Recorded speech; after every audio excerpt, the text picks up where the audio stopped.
boss me demande maintenant de courir et d'entrer dans un trou, je vous assure que je le ferai sans hésiter. Bruno Bidjan. Bonjour les enfants, c'est papa. Je vous ai dit que cette journée va courir à un point où chaque 2 heures on a un podcast. C'est important les enfants. Bruno Bidjan, à Piccolo, je t'avais prévenu.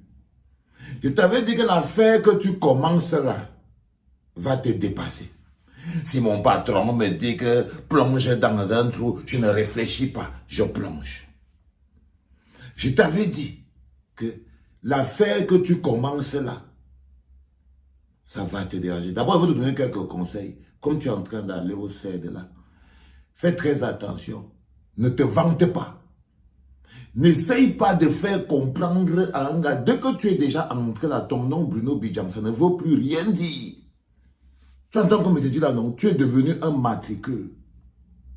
Tu es devenu un numéro de matricule. Donc si tu essayes de mousser, genre, oh, je ne veux pas, je suis Bruno Bidjan et tout, les gars là vont te dormir. Les gars là vont te dormir. Quand on va te dire que Bruno Bidjan, enlève tous les habits, parce qu'on va t'enlever tous les habits.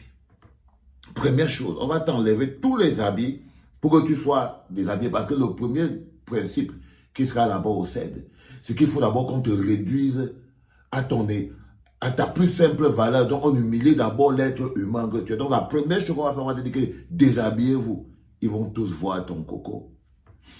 Ils vont tous te regarder. Donc si on te dit déshabille-toi, ne dérange pas. Déshabille-toi. Dis seulement que papa m'avait prévenu, tu te déshabilles. Si on te dit accroupis-toi, tu tousses. Ne dérange pas les gens.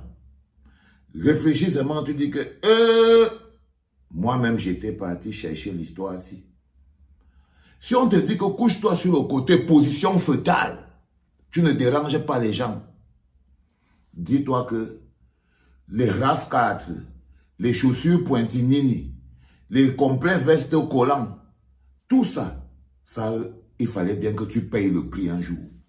Parce que tu vois bien que devenir directeur d'un organe de presse, sans même être journaliste, ça a un prix. Ça a un prix. Ça s'appelle le prix du raccourci. Devenir directeur, ça veut dire que tu es le patron de l'anecdote. Viens mon petit yo-yo. Tu es le patron de l'anecdote. Tu es le patron des journalistes. Alors que tu fais encore les 32 fautes sur une feuille. Mais tu deviens le patron des journalistes. Les gens vont se demander, mais non. C'est le prix de la loyauté. Les gens t'ont fait croire que le prix de la loyauté, c'était la richesse. Non. La loyauté marche avec le compromis. Tu te compromets, tu perds tes convictions parce que tu veux montrer que tu es loyal. Et il faut savoir à qui être loyal. Il faut savoir à qui être loyal.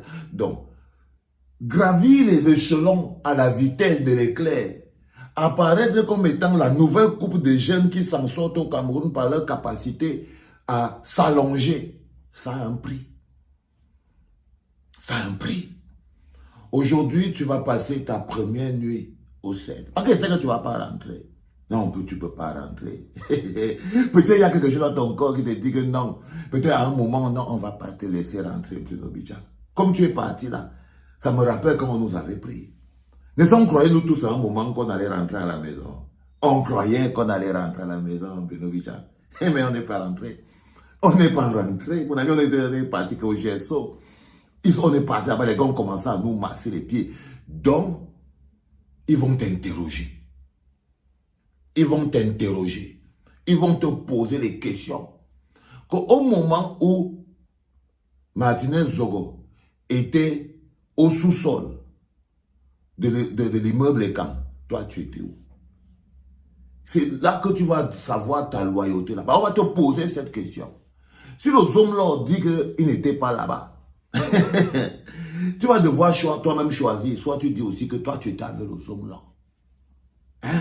Mais on va te poser la question là, que tu étais où?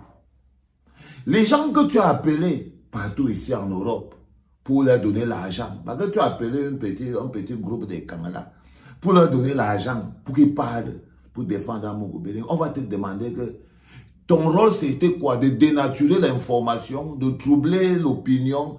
Les gens à qui tu donnais de l'argent, là, on va tout te retracer. Donc, les gars vont te traiter à Piccolo. Ils vont te traiter. Ils vont te traiter. Tu vas servir d'exemple. Tu sais, la personne qui devait être à ta place, là, à Piccolo. La personne qui devait être à ta place, là, c'était Ernest Obama. La personne qui devait être là, mais lui, ça va lui arriver ailleurs. Lui, ça va lui arriver ailleurs. Parce que vous voyez, vous, les jeunes Campétis, les jeunes Camerounais, qui pensaient que ramper devant les vieux pour venir se vanter, grandir sans dignité, sans honneur, grandir sans dignité, sans honneur peut faire de vous des hommes, ça ne peut pas faire de vous des hommes. La personne qui devait être à ta place, si tu n'avais pas été aussi performant, parce que c'est la performance qui t'a mis à cette position. C'est la performance. La personne qui devait être à ta place en ce moment-là, c'est Ernest Obama. C'est Ernest Obama. Le timing a seulement changé. C'est le timing qui a seulement changé, cousin. C'est seulement le timing qui a changé, mais normalement, c'est lui qui devait être là. Donc les mecs, ils vont te déshabiller. Et ta mère va te regarder. Elle va oublier que ça avait l'argent là, que tu lui as construit une grosse maison au village, très vite. Elle va regretter, elle va dire que mon fils, qu'est-ce que tu as fait comme ça? Maintenant, il va falloir savoir quel est le sentiment qui t'anime. Tu sais, nous, quand on nous avait arrêtés et que nos parents venaient nous dire que mon fils, qu'est-ce que tu as fait comme ça? Tu regardais la raison pour laquelle on t'a arrêté, c'est ça qui te donnait la force. Et que tu savais que tu te défends pour un état de droit. Tu savais que si tu as arrêté là, c'est parce que tu luttes pour la justice. Donc même quand ta mère se plaçait devant toi pour pleurer, tu disais que maman, ne pleure pas pour moi. Je me suis sacrifié pour mon pays. Et ça te donnait la force. Toi, tu vas dire quoi? Tu vas dire quoi? Tu vas dire quoi, Bruno Bidjan? Tu ne vas rien dire.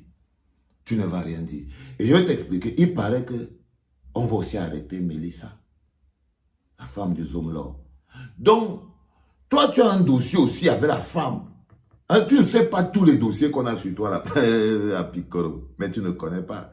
Tu ne connais pas tous les dossiers que les gars ont sur toi. Si tu avais une idée de la quantité de dossiers que les gars ont sur toi, tu ne serais pas en train de faire ton malin. Parce que même Tago, elle va te retrouver là-bas. Ne t'inquiète pas. Le Zomlor sera là-bas. Sa troisième épouse, il a encore 3, donc on va voir. Peut-être qu'ils vont lui donner 2 ou 3, mais il va se retrouver avec une de ses épouses là-bas. Toi aussi, à Piccolo, tu vas te retrouver là-bas. Avec ton épouse. Parce que il y a l'histoire de Fombo là. Qu'on va finir de fouiller partout, on ne va pas trouver. Si on ne trouve pas, là où tu es là, tu ne peux pas être arrivé jusqu'à ce niveau sans savoir toi-même à Piccolo. Tu n'es pas là-bas pour rien. Tu sais que tu n'es pas là-bas pour rien. Tu ne peux pas te retrouver en train d'être amené là-bas, d'être jusqu'à tu as le directeur des anecdotes, tout en ne sachant pas ce qui se passe dans les sous-sols de l'immeuble. C'est-à-dire que c'est un peu comme Echo. On lui dit que non, tu ne peux pas nous dire que ton patron des opérations, hein, ton commandant en chef, tu ne peux pas nous dire que lui, il a travaillé dans ton bureau. Il a utilisé tes éléments. Toi, tu es le patron du renseignement, mais tu n'étais pas au courant. Si le patron du renseignement n'est pas au courant de quelque chose, les gens vont faire comment? Donc, si le patron de l'anecdote, il y a toi le nouveau chef, non? Si le patron de l'anecdote n'est pas au courant, c'est pas normal. Donc, peut-être que Boni Philippe va reprendre les enfants du Cameroun, les jeunes du Cameroun. Peut-être que c'est Boni Philippe qui va reprendre ta place dans les anecdotes, en haut là-bas et tout. Mais tu sais d'exemple à la jeunesse camerounaise. Ces jeunes aujourd'hui qui vous font croire qu'il y a une place pour la jeunesse dans ce système. Ces jeunes qu'on utilise pour insulter la souffrance des autres jeunes. Pour insulter le sacrifice et la sueur de tous les jeunes qui luttent tous les jours. Et qui payent le prix fort. Qui se retrouvent enfermés. Pour que des jeunes comme toi jouissent dans la rue. Jouissent des pouvoirs et des privilèges. Le pouvoir et les privilèges, ça a une limite. Tu entends, non, mon cher ami à Piccolo, je t'avais prévenu. Mais tu n'as pas voulu m'entendre. Je t'ai dit que ça ne sert à rien d'être le paravent de quelqu'un. Qu'est-ce que tu nous as répondu? Que la jalousie veut nous tuer. Que la jalousie veut nous tuer. C'est un peu comme si un Tangana tue un Ongambele. Il se fait arrêter par un Fouda et on vient lui dire que Kamdem est jaloux. Il y a quelque chose qui ne tombe pas clair. Il y a quelque chose qui ne tombe pas clair, les gars. Et c'est pas normal. Et c'est pas normal. Donc, je voulais te dire dans Apicolo que tu vas passer donc cette première nuit au CED. Tu seras couché à même le sol. Ça va être ta première nuit de réflexion. Tu vas te poser des tonnes de questions. Tu vas te demander, est-ce que tu aurais pu faire autrement? Tu vas te demander, est-ce que tu étais même obligé? Tu vas te demander, est-ce que ça valait la peine? La grosse maison, très vite, qu'un type n'est pas encore journaliste, mais la grosse maison, très vite, les grosses voitures, très vite, les maisons pour maman, le moussage et tout et tout. Quand toi-même, tu as vu que tu es devenu journaliste, patron des journalistes, sans être journaliste, tu as d'abord compris que non, tu avais déjà pris une autre route. Tu avais déjà pris une autre route. Et c'est la route-là qui t'amène directement là où tu es en ce moment. Je voulais m'attarder, les enfants, pour ce premier, encore cet être podcast in the middle, parce qu'il y aura beaucoup aujourd'hui. Aujourd'hui, c'est la journée des breaking news sur mon premier candidat, le candidat à Piccolo. Les enfants, sentez l'aide de la justice dans le cœur et l'esprit du peuple. Je vous ai dit, cette victoire, on en a besoin. On a besoin de cette victoire. Les enfants, c'était papa.